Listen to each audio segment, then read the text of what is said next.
Europe 1, 11h, 13h, Pascal Praud et vous. Et on va parler de Mimi et Pumba dans Pascal Praud et vous, Pascal. Et la surprise, c'est que nous sommes avec Brigitte Bardot au téléphone. Bonjour Brigitte Bardot. Bonjour, bonjour vous tous. Bonjour et vraiment merci d'être avec nous parce que vous avez lancé un appel au gouvernement et notamment au ministre de l'écologie Christophe Béchu pour sauver Mimi et Pumba. Le 13 novembre dernier, un couple de la Ferté-Saint-Aubin a été condamné par la justice pour avoir recueilli et élevé 2 marcassins. Leur mère avait été tuée durant une partie de chasse, Brigitte Bardot. Vous savez, je suis tellement écœurée par tout ce qui se passe que vraiment... ma lettre, c'est rien du tout par rapport à ce que je pense profondément. Vraiment. C'est scandaleux de la part d'un gouvernement de faire tuer des animaux parce qu'ils sont sauvages et qu'on les a recueillis au moment où leur mère est morte. Et je trouve que ces gens sont merveilleux et je voudrais vraiment avoir le privilège de pouvoir leur faire rendre leur petit sanglier, voilà. Mimi et Pumba. Eh ben, il se trouve, Brigitte Bardot, que les propriétaires, si j'ose dire, de Mimi et Pumba sont avec nous. Je crois que nous sommes en ligne avec Cindy. Bonjour Cindy. Bonjour Monsieur Praud, bonjour Madame Bardot. J'ai pas les mots là. Écoutez Cindy, d'abord, je m'appelle Brigitte, déjà. Bon. Et ensuite, je trouve que vous avez vraiment beaucoup de courage. Vous avez été formidable avec ces petits bébés-là, que vous avez élevés et qui sont devenus des petits compagnons de vie merveilleux. Alors, on va vous les rendre. Je vous promets qu'on fera tout au monde pour qu'on vous les rende. Voilà. Merci. Merci.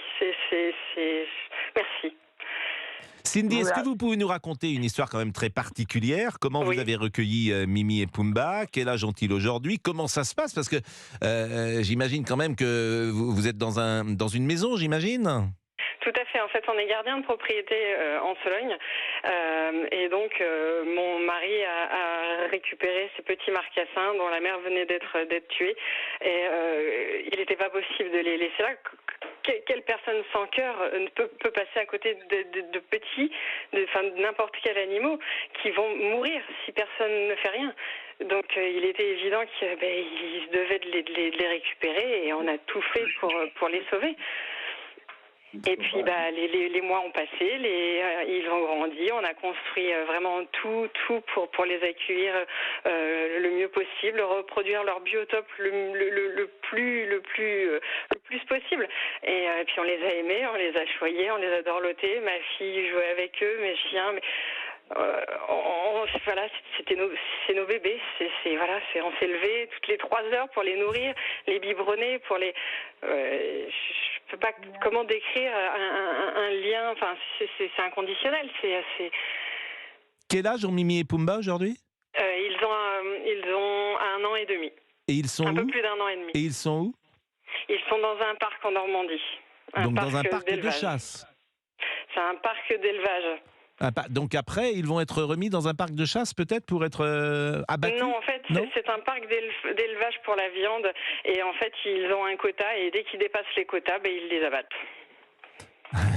Et Brigitte Bardot, vous avez écrit donc si, comme pour cette famille du Loiret, votre solution est d'envoyer les animaux dans un parc de chasse ou un élevage pour la viande, c'est totalement irresponsable. Ça, vous avez écrit au président de la République. Mais quand vous écrivez, Brigitte Bardot, est-ce que le président de la République ou est-ce que ses services vous répondent? Ça dépend. Parfois, il faut répondre par un secrétaire ou parfois, ils répondent pas. Quand ils savent pas trop quoi dire, ils répondent pas.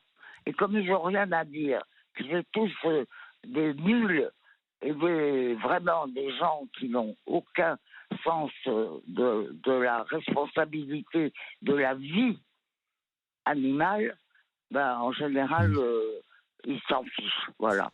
Mais moi, je voulais dire une chose.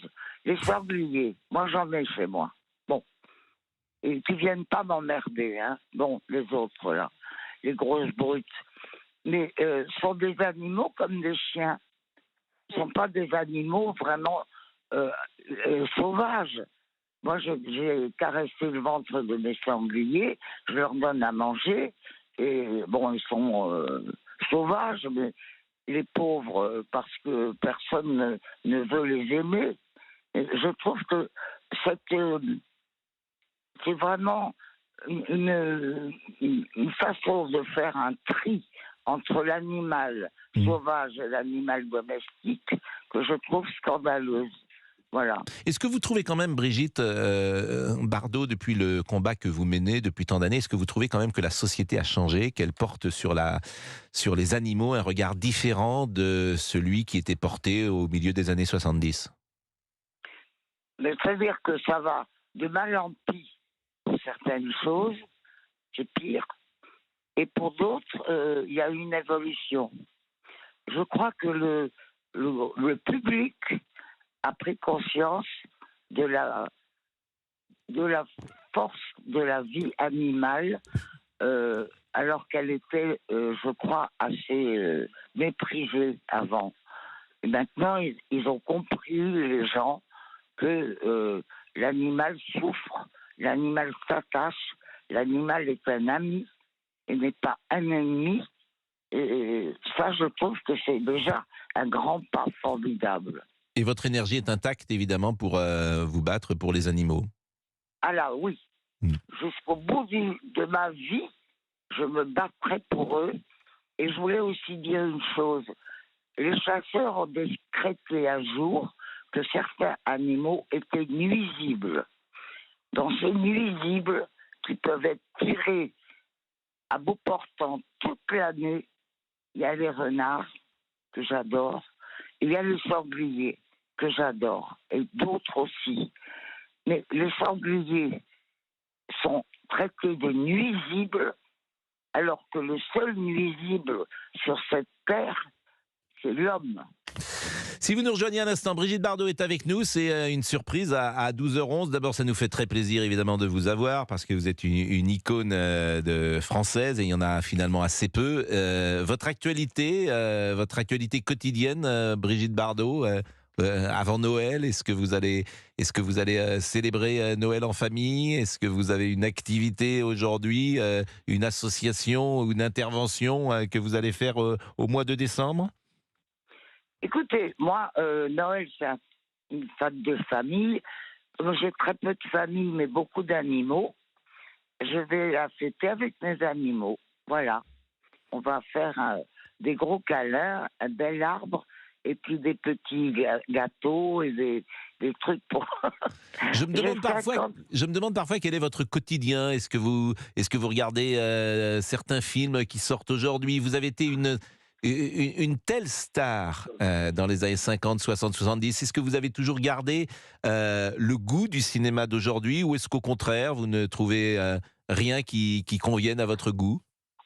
Écoutez, le cinéma d'aujourd'hui, c'est de vraie merde. Bon, moi, je continue à aimer les films d'avant, quand c'était vraiment joué par des acteurs formidables, mis en scène par des metteurs en scène formidables. Maintenant, c'est n'importe quoi. C'est social et tout le monde est moche et les histoires aussi. Et moi, j'ai pas le temps de regarder beaucoup de choses parce que je travaille énormément pour ma fondation. Et tous les jours, là maintenant, je pars à partir de 13h jusqu'à 18h. Je suis devant mon bureau et je travaille. Tous les jours. Voilà. Et après, le soir, je regarde Pascal Praud. Bon, ça mais après, parce que Pascal Praud, comme vous dites, il s'arrête à 21h parfois. Moi, je vais beaucoup au cinéma parce que je suis resté quand même un militant du cinéma. Alors, j'aime le cinéma d'avant, mais c'est vrai que je peux trouver aujourd'hui des films qui me conviennent. Heureusement, quand même, forcément. Et en tout cas, j'ai gardé l'enthousiasme de vouloir y croire. Et puis, les comédiens, effectivement, vous appartenez à une génération de comédiens. Par exemple, dans La Vérité, qui est un film extraordinaire de Clouzot, il y a une génération de jeunes comédiens avec qui vous tournez, qui est absolument exceptionnelle. Il y a même un petit rôle, je crois, de Claude Berry, il y a Marie-Josée Nat, il y a Samy Frey. Oui. Et puis, et ça me permet d'ailleurs de parler de ce film, parce que souvent c'est un des films que je regarde, et je vous trouve tellement exceptionnel dans ce film que je voulais savoir si vous-même, vous aimez revoir ces films qui ont été, que vous avez faits et que vous avez tournés il y a si longtemps. Alors, pour ce qui est de les revoir, c'est un peu dur parce qu'ils ne passent pas souvent à la télé. Bon. Il y en a un que j'aimerais bien revoir, c'est L'ours et la poupée. Il ne passe jamais. La Vérité, c'est le film que je préfère parce que je crois que dans ces films, je suis tellement différente d'un moment à l'autre que j'ai une palette de jeux que je n'ai jamais eu dans aucun autre film. Alors, j'aime beaucoup film de Michel Deville, film de 1970 ou 71, avec Jean-Pierre Cassel. Cassel. Qui était merveilleux. Ah, moi, j'ai adoré ce film. Adoré le tourner. Et j'ai trouvé que c'était charmant, joli, avec plein de sentiments. Il n'y a plus de sentiments dans les films maintenant. Il n'y a plus de beauté, il n'y a plus de rêve. Et ben ce soir, on regardera L'ours et la poupée, et je lis le synopsis de L'ours et la poupée. Gaspard, qui est donc joué par Jean-Pierre Cassel, qui est un violoncelliste myope et bougon, qui travaille à la maison de la radio, rencontre Félicia, vous jouez Félicia, belle femme capricieuse et snob, par la grâce d'un accrochage automobile. Félicia, sûre de son pouvoir de séduction, entreprend le musicien. Il s'avère que cet ours mal léché demeure insensible à son charme. Ah oui, c'est pour ça, c'est-à-dire que comme tous les hommes étaient à vos pieds, vous aimiez ceux qui vous résistaient, Brigitte Bardot. Moi, je vous parle d'un film. Quelle vie quand même que la vôtre. Quelle vie que la vôtre, Brigitte Bardot. Et il y a tellement peu de gens qui se retirent de cette gloire. Parce que c'est généralement, c'est un feu, la gloire. Je vois dans ces milieux-là, les uns et les autres restent jusqu'au bout sous la lumière. Et vous, en pleine gloire, je crois que c'est en 73, le dernier film, c'est Colline Rouge Chemise avec Francis Huster. Vous avez décidé de fuir cela, tellement ça vous était difficile de vivre sous la lumière. C'est-à-dire que j'avais envie de me rendre utile aux animaux. Et cette envie, je la traînais derrière moi depuis déjà pas mal de temps. Et comme le cinéma n'a jamais été l'amour de ma vie, moi j'aimais bien faire des films, mais ça n'était pas une passion. La passion qui m'a vraiment fait changer la vie, c'est l'amour des animaux. Voilà. Et ça a été dur. Ça a été très dur. Merci de cet échange, Brigitte Bardot, parce que votre intelligence, votre sensibilité, et puis je suis persuadé que le public aura apprécié de vous écouter, parce que vous êtes dans nos vies. Depuis, je le disais, il y a très peu de gens qui ont votre statut en France. Johnny Hallyday avait ce statut, Jean-Paul Belmondo avait ce statut, Alain Delon a ce statut, Michel Sardou a ce statut. Il y a très très peu de gens qui ont su toucher comme ça le public. Et vous, ce qui est extraordinaire, c'est que votre carrière artistique s'est arrêtée en 73, elle s'est prolongée d'une autre manière, et je pense que chaque jour, vous devez avoir des témoignages de gens qui simplement vous disent qu'ils vous aiment. Écoutez, je trouve mon courage dans le courrier que je reçois. Vraiment, je prends du courage et de la force en lisant les lettres qu'on m'envoie. Et auxquelles vous répondez? Oui. Auxquelles vous répondez toujours. Vraiment, je vous remercie grandement, Brigitte Bardot. Vraiment, merci beaucoup. Et n'oublions pas, il y a un problème de sanglier. Il est essentiel. Et nous embrassons Bernard, qui est près de vous. grâce à qui, évidemment, on a pu établir cette communication. Vraiment, merci beaucoup, Brigitte Bardot, d'être avec nous, d'avoir été avec nous pendant ces quelques minutes. C'est d'autant plus merveilleux, la radio, que c'était pas prévu, voyez-vous. Non, c'était pas prévu. Et c'est le charme de la radio. On est sur Europe 1, une radio que vous avez bien connue. Chère Brigitte Bardot, je ne sais pas aujourd'hui si vous nous écoutez le matin ou dans la journée, mais je vous propose j'ai connu la naissance d'Europe. Dans les années 60. Oui. Eh bien, on vous embrasse tendrement. Et Moi aussi. Et vraiment, passez de joyeuses fêtes de fin d'année. Il est 12h19. On ne peut pas être joyeuse. On peut pas être joyeuse. Voilà. Allez. Au revoir. Au revoir, Brigitte Bardot.